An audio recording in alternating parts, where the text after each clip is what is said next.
Tonight, the two Democrats running for U.S. Senate met for what may end up being their only debate on this election. Representative Angie Craig and Lieutenant Governor Peggy Flanagan meeting for that discussion at Twin Cities Public Television. Fox 9's Maury Glover was there for the whole thing and joins us now. Maury, what are the takeaways from tonight's debate? Well, the debate itself lasted about 40 minutes, but there were no fireworks like some had predicted. The candidates talked about a variety of issues from immigration to Iran to super PACs and why Angie Craig voted to empower ICE agents during Operation Metro Surge.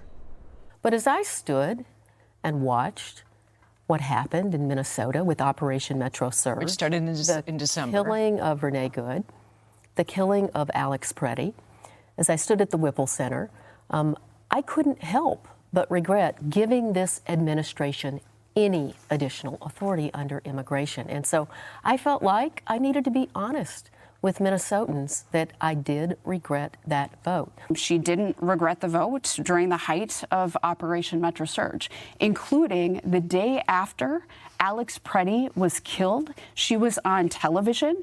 She was asked if she regretted her vote. She stood by it and said no.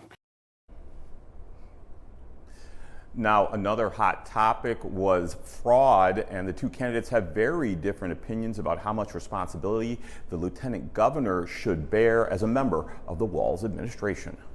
The governor and the legislature have taken action. There has been legislation that has passed to stop fraud, to prevent it from happening in the first place. This Office of Inspector General that was just passed in this legislative session is incredibly important. I'm actually stunned. We were talking about accountability a moment ago, and I take accountability for what I do as a member of Congress. It's still stunning to me that the lieutenant governor continues to shift every bit of the blame to the governor for the fraud that has occurred in Minnesota.